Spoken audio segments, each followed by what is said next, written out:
Boom. Now you got to start the meeting, Betty. Officially call the meeting to order. Let's start with the flag salute.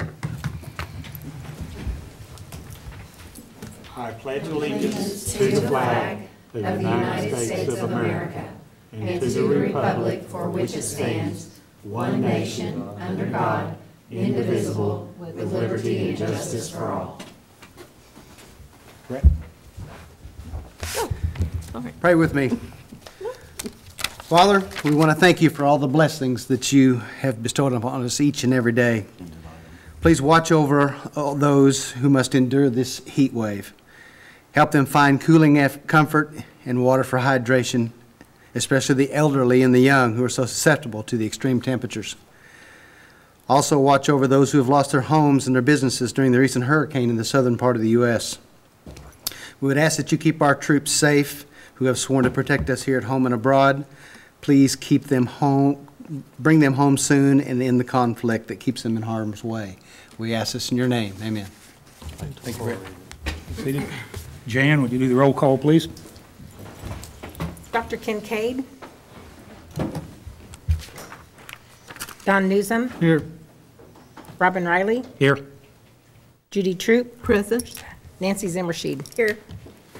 Okay, and you guys probably all know, but our invited guest tonight is Kelly Ross with OSSBA, and we're going to go online, some of us are, with online meeting agenda for the first time tonight. So if we appear a little disorganized or things aren't running real smooth or Jan slaps me and says, slow down, we got to catch up, that's how it comes. So this is Kelly Ross sitting up here next to Jan.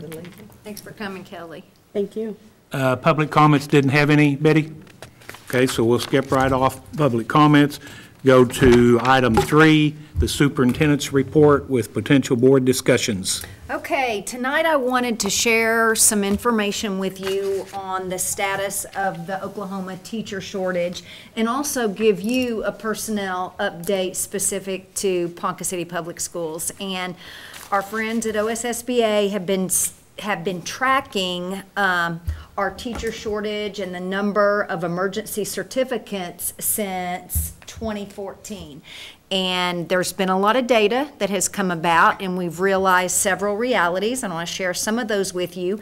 The shortage obviously did not happen overnight. It's been years in the making, and this was due to a failure to increase funding as student population increased. Some things that happened as a result of that: we had to cut positions, there were large class sizes, and a lot of schools had insufficient resources. In Ponca City, we've been blessed to have our money managed well by my predecessors, and we had plenty of resources and extra money to make sure we had that. But many schools around the state did have insufficient resources. And one thing that I can say is that people with a degree in the state of Oklahoma have stepped up, sought emergency certification, and helped us out when we could not fill classrooms. But at that same point, we've had many teachers and administrators step up because it is a new way to look at instruction. We focused a lot on pedagogy. Now we're more toward management and classroom procedures, that kind of thing. So there have been a lot of people who have really stepped up in this severe teacher shortage crisis. When OSSBA began tracking this data in 2014, the shortage numbers were staggering, but this was probably underestimated because of the number of cuts that schools made to teaching positions. So if we hadn't made those cuts, there's no telling what our number of emergencies would have been. And obviously it's going to be really slow building the pipeline. We've had $640 million pumped back in for new investments, and schools can restore cut positions. And every day I have people tell me, you mean teachers just aren't coming out of the woodwork since they got the average of $6,100 raise last year? Well, that's the problem. There are no teachers in the pipeline, and I don't anticipate this improving at least for 2 to 3 more years as we get teachers through education programs. Even our legislators have said to me, you can start restoring positions. Well, that'd be great. And the good news is we can, but the bad news is there are no teachers to restore the positions with. So here's how emergency teaching certificates approved in June look like for the last several years. Now, this is a staggering number. If you'll look from 2018, 2019, last school year, we had 384 emergency teaching certificates approved at the June board meeting by the State Board of Education. Take a look at 2019, 2020, the year after the significant raise, 818, more than doubled. Now, I will say that's probably overinflated because many of those emergencies approved in this school year were probably second-year emergency certificates. So I don't think quite 300 were second-year emergency certificates, but bottom line, if we took those out, we would still have more emergency certificates approved this year than last year. And that's hard for people to believe since there's been new money invested in education. This is what emergency teaching certificates look like for the entire school year. And if you see back when when we started tracking in 2011, 2012, there were 32 emergency certificates approved in the entire school year at the State Board of Education level. And I know I was in HR, and I know that the first emergency that I approved, we were in the old building, and it was an act of Congress to get one emergency certificate approved. And things have really changed. You can see how it's changed throughout the school years. And if you'll look at the 1920 school year, all we have is the June data because the state board doesn't meet until the last Thursday in June. So the crisis is real, and there are no teachers coming out of the woodwork. There is a new requirement on early childhood certification by the State Department of Education. Schools were notified in June that early childhood emergency certifications are being denied by the SDE. They're not even being sent to the State Board of Education for consideration. And this is the reply that schools are getting. It basically just says that your district has requested an emergency certification for a certain person in grades pre-K through 3, and the applicant must have an early childhood related degree or early childhood related coursework. So they're not even recommending that certificate in early childhood for pre-K through 3rd for emergency. Now, an elementary person that's standard certified can teach first grade without early childhood, but not pre-K or K. But if a candidate is seeking emergency certification for pre-K through 3rd, they have to have an early childhood degree or course hours in early childhood. And this requirement is hitting districts hard. I'm still on the HR listserv from being in HR and our superintendent's group email back and forth.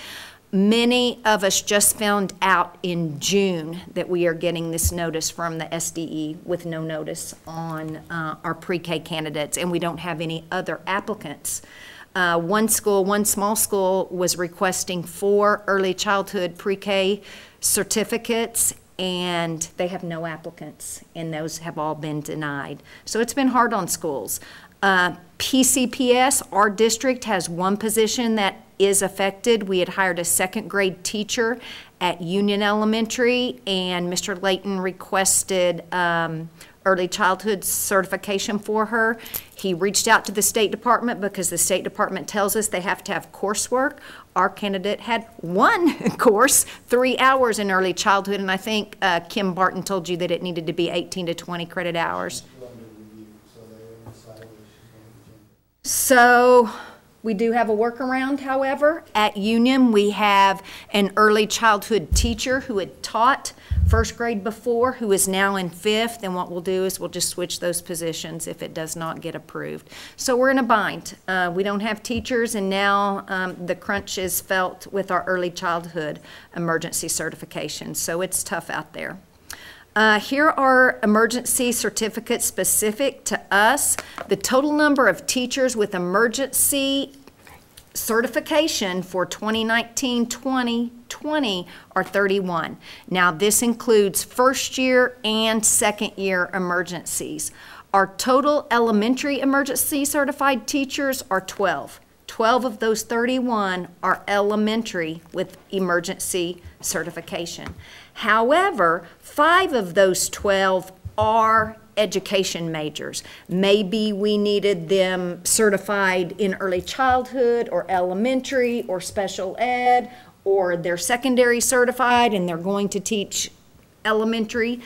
But that still leaves us with 58% of our elementary emergency certified teachers who have non-education degrees.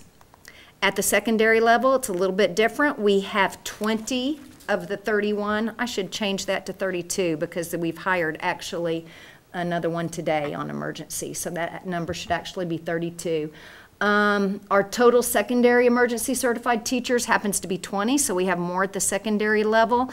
And 4 of those 20 have education degrees, so they're teaching outside their subject area. We've sought emergency certification outside their subject area, so that means that 80% of our secondary teachers with emergency cert are non-education degree teachers. We have 13 year 1 emergency certifications. Actually, it's going to be 14 because we had an update right before the board meeting. And year 2, we have 17. We do not have any 3-year emergency certification in the district. We were told in advance that those would not be approved if the emergency cert candidate had not made an effort toward their coursework or their testing requirements. We would have had 1 teacher affected that we actually didn't renew, but we wouldn't have renewed until we had some state testing results, some proficiency testing results. However, this teacher left the district and is going into another field, so we wouldn't have been able to hire this teacher anyway. So there's where we stand specifically for our emergency certifications. As of today, I did update this slide. We have hired 53 new teachers. We still need to fill the following positions, and I will tell you up front, we were able to hire 6 teachers into restored, previously cut positions. So of those 53, 6 are positions that we restored that had previously been cut. We still need a keyboarding at West Middle School. This person could be a coach. We need a high school basketball assistant in both boys and girls basketball. We need a wrestling assistant. I've got that italicized because we have somebody hired either for this position or the next position. We just don't know where we're going to place them. PE at Union, we need a coach. That could be a high school basketball assistant or a wrestling assistant. We have 1 person that is recommended on the personnel report for hire tonight. We don't know where they're going to fill them in, and then we have a second offer on the line for the second position. So depending on this, if this person accepts, we'll know where those are filled. So potentially those 2 are filled. We do need a strength and conditioning coach. However, at new business tonight, we're going to discuss accepting Garrett Bailiff's resignation, which we received Saturday night, and then we've also got a recommendation for hire during new business tonight, so that position will be filled. We need an elementary methods and resource teacher, and the odds are not in our favor. We do have some workarounds, some things that we can do. They are not ideal unless we have one that comes out of the woodwork. Don't know that we're going to have one. As you know, our behavior interventionist resigned, Chandra Freeman. She was highly certified, and her area of expertise was in behavior intervention. We've had some applicants, but we are not going to fill that position with someone who is not highly qualified. And we may be able to contract with her on the side to do a little work for us. We still haven't got that. Did we get that confirmed in writing today, Mr. Layton? Okay. So we're waiting for that to be confirmed in writing. She did go to work with another public school district in Oklahoma, but if we independent contract, we don't know how that works. How that will pan out. We're waiting on the State Department to guide us on that. We still need one SLP or one SLPA, that's a speech language pathologist or a speech language pathologist assistant. We will have to contract with this position, but at this point, we're still struggling with contracting with someone. Amy, do you have anyone on the line for either one of those two positions? The one contract that's up for approval tonight, and then I'm looking at shifting around so that we don't have somebody who can still. Right. This was two prior to one day last week, so there is one up for a consideration tonight, and we still have another one, and we may have to do some work around. Here are just some certified personnel statistics for you.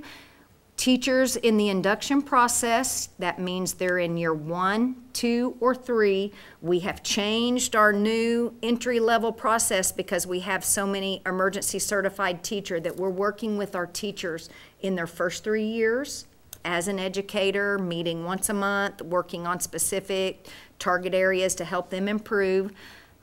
18% of our staff right now, of our certified staff, 351, are in year 1, 2, and 3, are in the induction process. Now, this is also a staggering figure. Teachers who have 25 or more years with the district happens to be 17%. So I've talked about this over and over with you all for years. The more experienced our staff is, the better off our students are, and that's just natural. You grow with experience. So we are top heavy on our teachers in the induction process. Now here's the scary part about our teachers who have 25 or more years with the district. They received, on average, a $6,100 raise last year, and there's been a mandate for a $1,220 average raise for this year.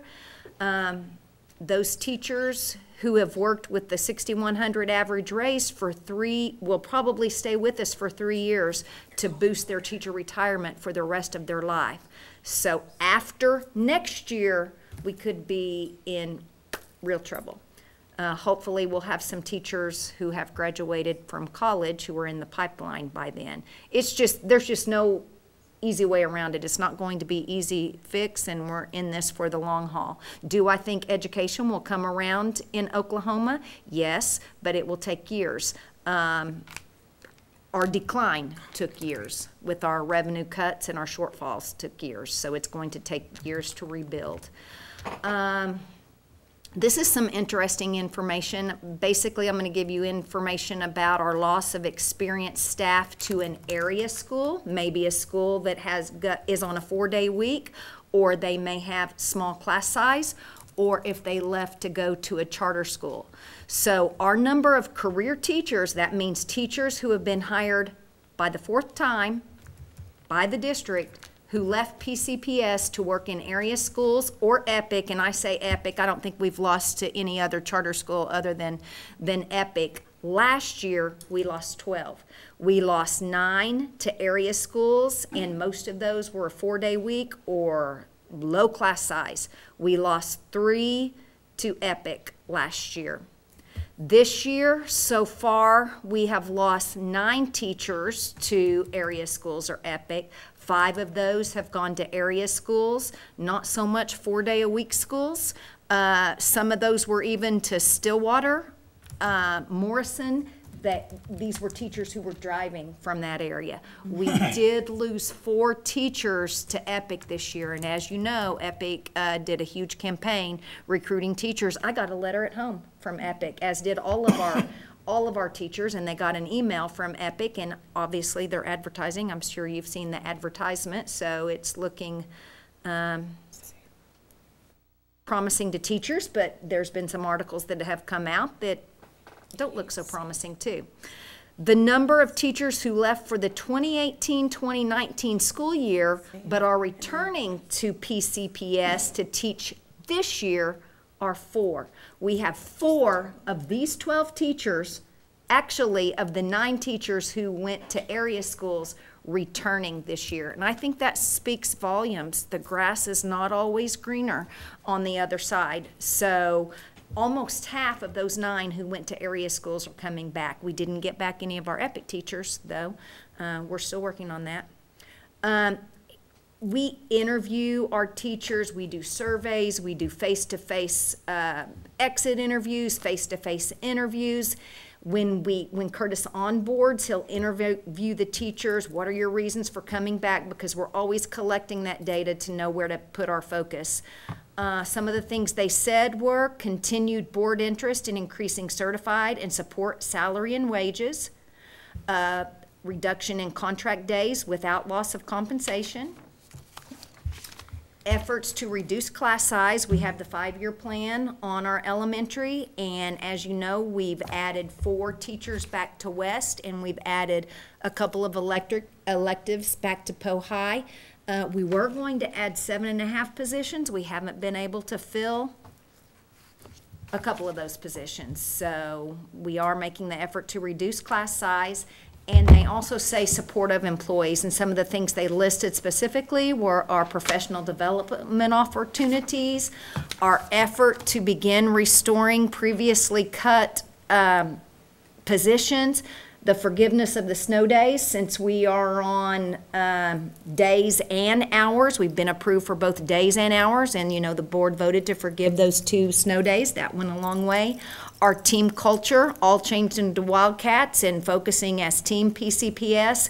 And then they also said expressions of appreciation, which are non-monetary, like our assembly, where we recognize their service, the T-shirts that we got them.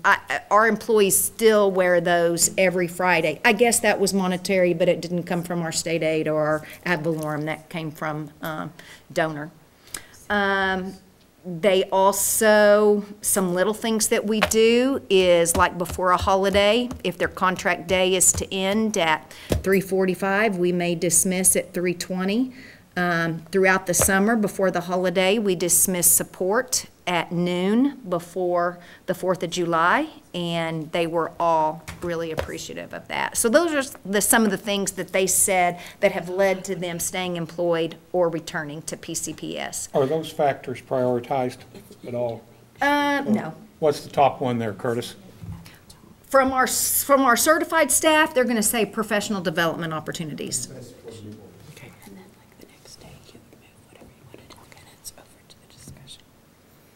Then I wanted to share some information. It's not in the title of the superintendent's report, but I wanted to give you an update on our freshman Wildcat Way required course. This is something new that we're doing, and I've talked to you about this before, and I'm super excited about this. Our 8th graders coming in, sometimes I just felt like they were just thrown in the high school without some kind of orientation. So we are going to offer Wildcat Way. I met with Mr. Dilbeck last week, and we talked about some of the things that we've got planned for Wildcat Way.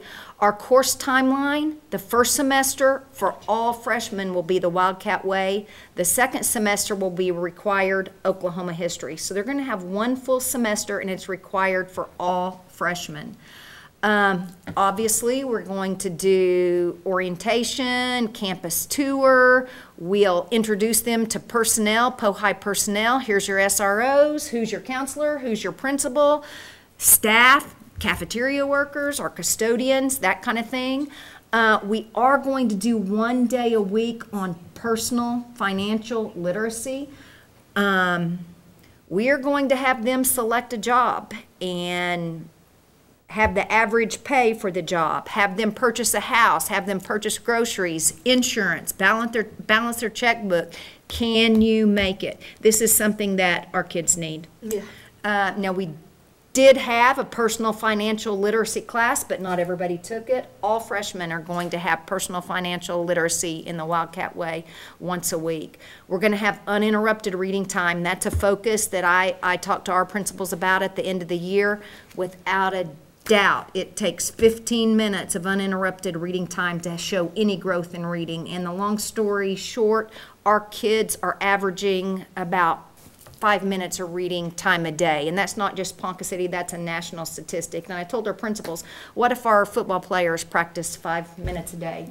or heaven forbid, our Po-High steppers, who are the national champions, practice 5 minutes a day. They go in at 6:30. This is easy, fundamental thing to implement, so they will have uninterrupted reading time. They will also focus on study skills and way to be a successful Po-High student. They'll talk about the clubs and the organizations for which they have the opportunity to participate. They're going to share Po-High traditions and history of Po-High. A lot of kids don't know that, and we have some great graduates, as you know. They're going to have guest speakers. I'm lined up. Our SROs are lined up. Our Chamber of Commerce is lined up. Ponca City Development Authority lined up to talk to them about future careers here in Ponca City. So I'm super excited about our Wildcat Way course. I think it'll be good for our kids. Do you have any questions on anything that, in regard to our personnel statistics and where we are? We will have all those positions filled, except we will not, I feel, well, stranger things have happened. I'm not as confident on our behavior interventionist and our methods and resources teacher, our special ed teacher for elementary. And the SLP. Do what? Yes, we have Plan B, C, D, and E for lots of positions, so. Thank you, Shelley. Item 4, our consent agenda consists of 3 parts: the agenda with commentary, the minutes from last meeting of June, and then the contracts agreements under $10,000. There were about 40 plus of those. I've tried to summarize into groupings on the contracts under 10,000. We had one fundraiser. We had several state mandated, both for the visually impaired and the School of the Blind in Muskogee. We had COSA dues. We had activity funds for the band, the orchestra, and the instrumental music group. We had 6 or 7 renewals, failure for free reading, turf maintenance for the softball, baseball, and football field. We had a couple surrogate parents contracts. We had fire alarm, intercoms. All these were under $10,000. Mobile menus, had a school for the deaf contract, another CPR training for, I think, a person at every elementary school, plus the school nurses, Heimlich maneuver, first aid. Had a tree removal at Woodlands. CNP seemed to be the big hitter this month. We had a inspection of the kitchen vent hoods, fire extinguishers and sprinklers for $9,500. We had a water softener contract for $2,300, $8,000 worth of soap for the dishwashers and the laundry, so we ought to have clean dishes and laundry equipment. Extermination services, point of sale terminals, steam cleaning in the kitchens again. We had 10 or 12 no contract or no cost to the district contracts that I didn't even list. We had a warranty on our servers that Jason could answer a question if anybody had one on it. Rosetta Stone program to help the ELL learners. We have to evaluate the wiring at the Howell Auditorium in preparation for some new sound equipment that we're considering purchasing. And then we made a contract with a shredding company for emergency shredding of confidential documents if needed. Then there were several no-charge royalty fees. So unless someone has a question on any of those, I would ask for a motion to approve the consent agenda items 1, 2, and 3. So move. Have a motion from Don. Do we have a second? A second. And a second from Judy. Comments or questions from anybody? Not call for the vote? Don Newsom. Aye. Robin Riley. Aye. Judy Troop. Aye. Nancy Zimmershed. Aye. Motion carries. Item 5, there will be a motion required on this. It's to take action on the following district financial reports, items A through Q.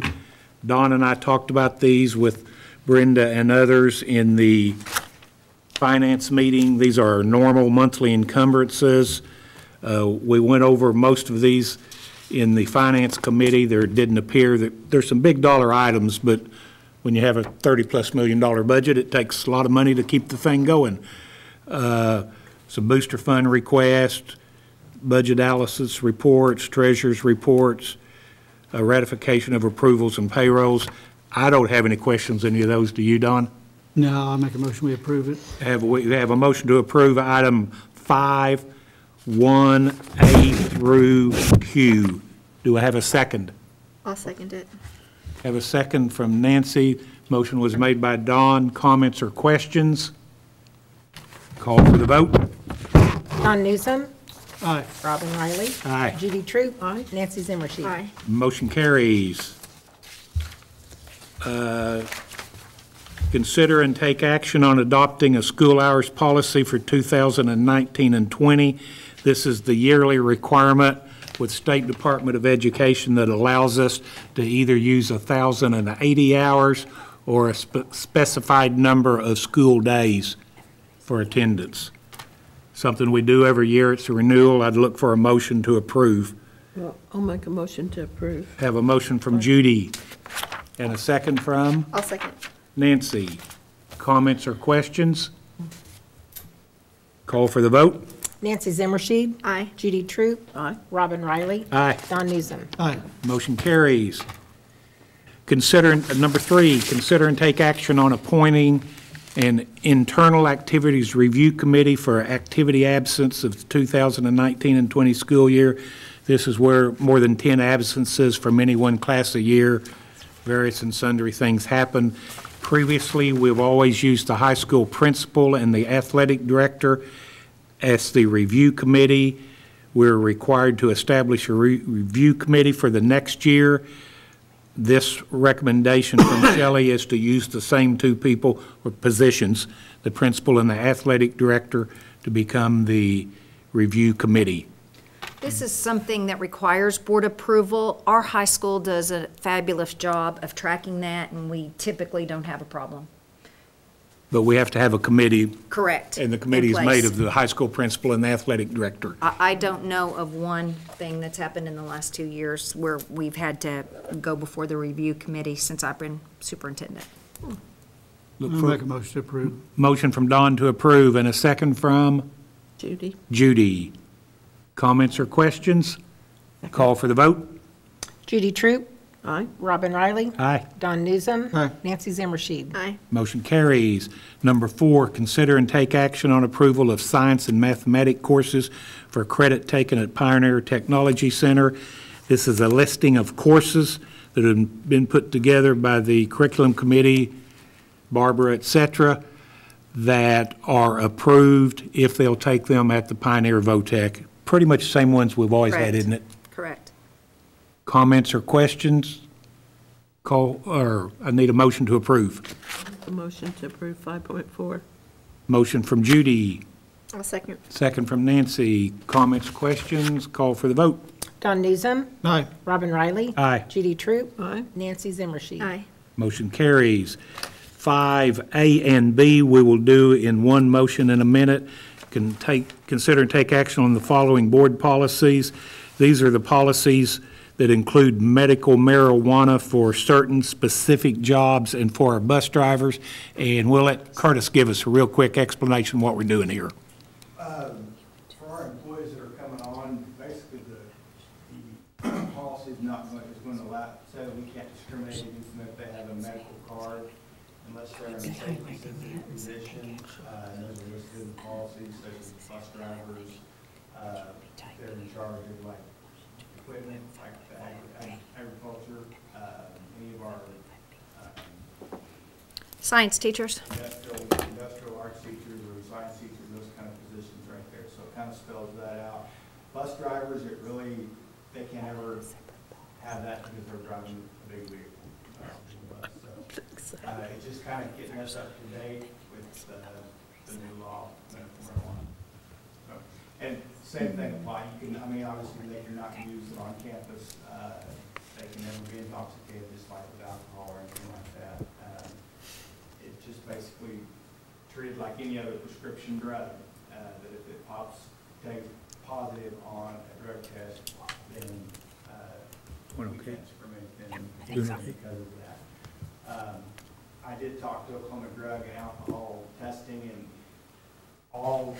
we will see most prescription drugs, if they have a prescription for it, we'll just get a report saying negative. But she said currently, if someone tests positive for marijuana, whether it's medical or not, it'll come back to us with positive test, and then it'll be up to us to make sure they have the proper documentation for medical. Motion to approve. Have a motion from Don to approve 5A and B. A second? I'll second. Second from Judy. Obviously, probably no questions or comments. Call for the vote. Robin Riley. Aye. Judy True. Aye. Nancy Zimmershed. Aye. Don Newsom. Aye. Motion carries. Number 6, consider and take action on the change order number 1 for Sullen's fencing project.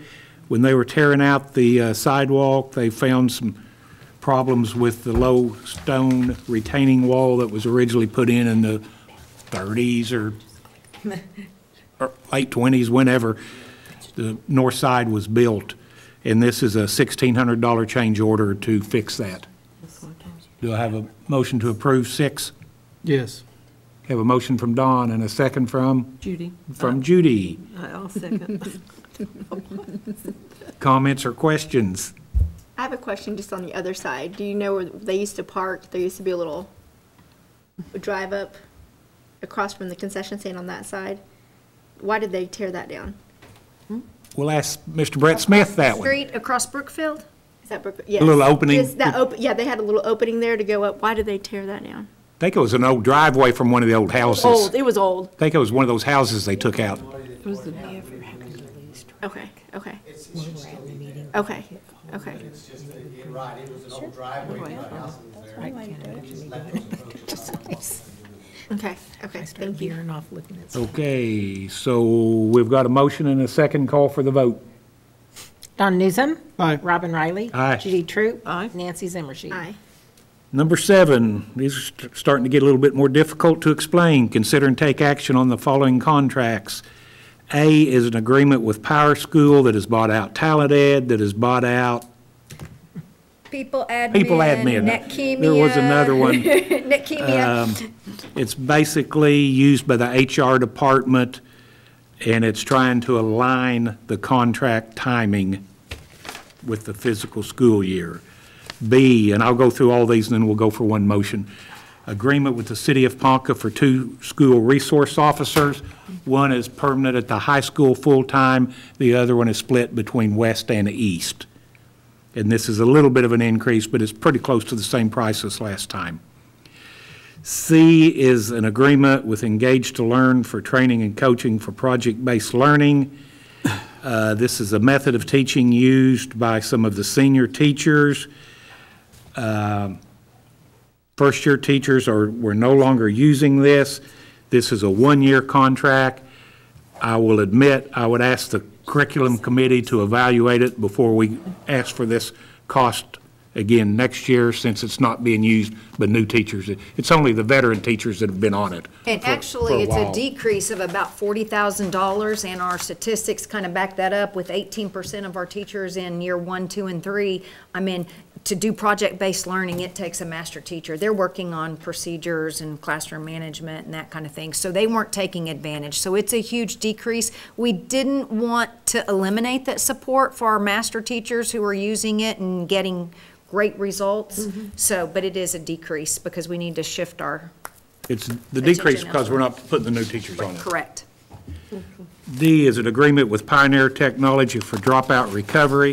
If the student drops out post-October, we will have the ADM funding, and then we will give them 75% if they re-enroll at Pioneer Technology Center. Correct.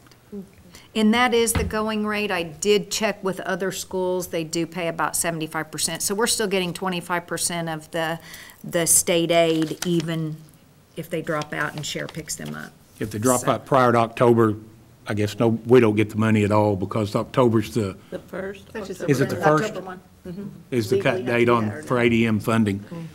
E is an agreement with Pinnacle for the maintenance renewal for the firewall, and Jason's trying to align, this is an 18-month contract that gets us back on schedule then with the regular school years. F is an agreement with Blackboard for Web Community Manager Essential. It's our website notification system. It is nothing more than a renewal of an existing, it's the dialer and the notification program we have. G is a renewal with Gold Guardian for student activities while online. It allows the teacher to really tell what the student's looking at on his laptop. If they're doing something they shouldn't be doing, it will notify them.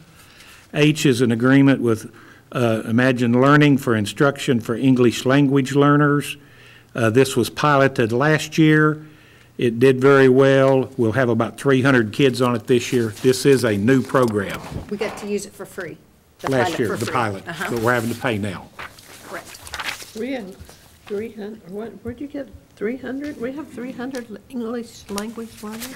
Asked her about it Yes, we last week. do. Okay. And it's increasing every single year, and There's about when I did 300 the ELL state students. Can you believe report that? card, superintendent's report, you know that was our area that we struggled in, was our EL learners, and then we implemented the Imagine Learning, and we could progress monitor or track their progress, and we saw significant results with the progress monitoring. So we expect that to be a lot better this year with our state testing. I is the agreement for the insurance coverage on the laptops. This is one that I'm personally proud of. If you are a parent, the $30 charge that in the past your student has had to pay for insurance is now being covered by the school. So the parents will no longer have to pay the $30 for the laptop insurance. Pay anything for the laptops? No, but if it's broken accidentally, the insurance will cover it. If the student loses the laptop or loses their charger cord, they're still going to have to be responsible for those costs, and our principals will have to oversee and make sure that that's If the handled. student gets mad and slams his laptop up against the wall or He's hits it over the responsible. desk or does something really dumb, Yeah. we're going to hold them responsible. But otherwise, the standard $30 insurance, students no longer have to pay. Okay. J, an agreement with United Community Action Program Head Start for Early Childhood Services. This is a renewal, and reimbursement is from the state or federal? State. State, okay. K, an agreement with Advanced Medical Personnel doing business as advanced school staffing. This is for Brenda Sanders. Amy's losing 3 special ed contractors, and this replaces just one of them. So I don't know what you can do for the other 2, but I'm, Placed one of them already, so. okay. So now we've got 2 of the 3 replaced. L is an agreement with Sunbelt Staffing. It is a penalty clause we're having to pay for Taylor Mendenhall, who used to work for them, who is now going to go to work for the school system. We're actually going to save a little bit of money this year, and we'll save a whole lot of money next year, but we have to pay a penalty clause from the contractual agreements that we have with them. M is an agreement with Kildare Public Schools. We are reimbursed for a student at Kildare who does a special ed service program in the Visually Training impaired. Skills Lab. Oh, no, that's not visually Isn't that impaired. right? Right, correct, it is TSL. And I think that is all of them. I do want to go back to the share agreement. That's an estimated cost, and I will tell you, year after year, that cost is going down because of our Wildcat Academy program. Ms. Streeter and her group are definitely keeping more kids in school. Our dropout rate has significantly decreased, so that's an estimated cost. So with that said, I would ask for a motion to approve item 7A through whatever M. last one is, H. M. M. M. Oh, I got another page. Through M. Do we have a motion to approve those? I'll make a motion to I have a approve. motion from Judy and a second from I'll second. Nancy. Comments or question on any of them? Call for the vote. Nancy Zimmershed, Aye. Judy Troop, Aye. Robin Riley. Aye. Don Newsom. Aye. Okay, it is my understanding that we need to do a executive session, so I would look for a motion to convene to executive session for the following purposes: to discuss possible terminations, reassignments, resignations, employment of personnel on the attached detailed personnel report that was in everybody's email, discuss negotiations with our attorney, discuss confidential conversations with the board's attorney concerning pending claims and litigation. Do we have such a motion? I motion. We have a motion from Nancy. And a second from Yes. Dawn. Call for the vote. Don Newsom. Aye. Robin Riley. Aye. Judy Troop. Nancy Zimmershed. Aye. Motion carries. We're now in executive session. Sure, he had my voting on here. Okay, we'll return to open session. Recital by the board president that the minutes of executive session were kept by the board minutes clerk and will remain confidential. Item 11, consider and take action on recommendations for termination, reassignments, resignations, and employment of personnel. Do I have a motion? This was on the Yeah, motion to personnel approve sheet. 5.11. Have a motion from Don for number 11, Second. and a second from Judy. Call for the vote. Don Newsom. Aye. Robin Riley. Aye. Judy Troop. Aye. Nancy Zimmershed. Aye. Aye. New business. Mrs. Erich, you want to tell us about new Yes, business? I talked to you about this during the superintendent's report. We received Garrett Bailiff, our strength and conditioning coach's resignation on Saturday. So I would like to bring up new business that the board consider to accept Garrett Bailiff's resignation and hire Antonio Folks as the new strength and conditioning coach. Okay, this, move. we have a motion from Don. Do we have a second? Oh, hang on. I'll second. Okay. Okay. At what point? Just a second. The reason this is having to be under new business is this happened after the posting of the board minutes and the report, the personnel report. Did not know about it in advance. It didn't happen until Saturday night. So he'll be coming in August. What is the Yes. start date? I'll tell you. Okay. Antonio, a week from today. 22nd. Week from today, and then Garrett will be here through the 25th. So there will be 4 days to work together. Oh, good. Good. Yes.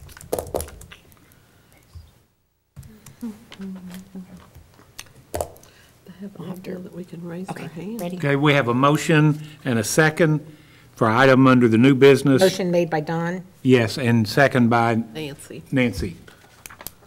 Okay. Call for the vote. Nancy Zimmershed. Aye.